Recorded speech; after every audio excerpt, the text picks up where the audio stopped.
Ako ay isang tipikal na batang probinsyano. Ako rin ay pinanganak, nag-aral, lumaki, nag-e-emote, tumatae, natutulog, humihinga, at nagpa-party sa Ilocos. Dito rin ako nagba-vlog most of the time. Pero sa rami ng ginagawa ko sa aking homeland, ganito ang isang tipikal na morning sa kinalakihan kong lugar sa aming probinsya. Saang taon ba yan? I-admiration natin yan. Welcome to my next town.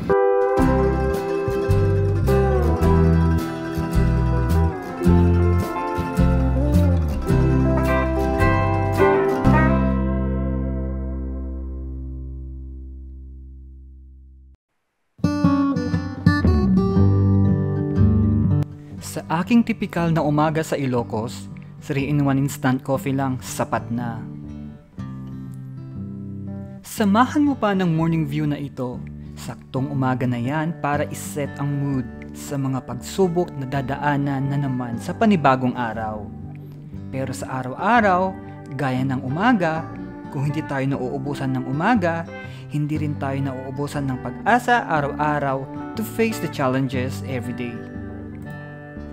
Karagdagang impormasyon lang, ang mga video footages na ito ay nakuha pa noong September 2021 kung saan may pandemic pa.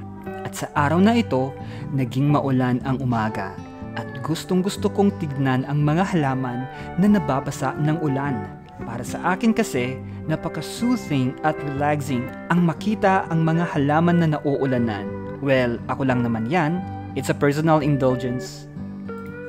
At sa harap ng backdoor ng aking kwarto ay ang view na ito. Kalimitan, binibisita ako tuwing umaga ng mga ibon na ito.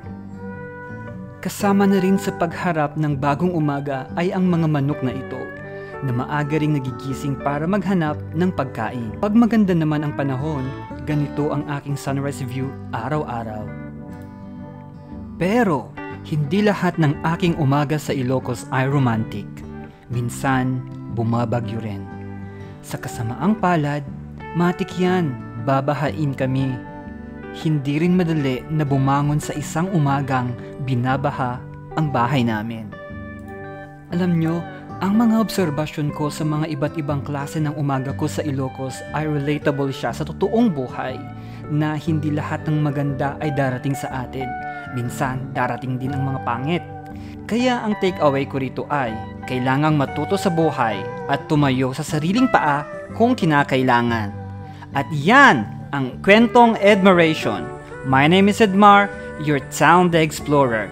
See you in my next town. Basta tayo'y magkasama, laging mayroong umagang kay ganda sa pagsikat ng araw, may dalang liwanag sa ating pangarap.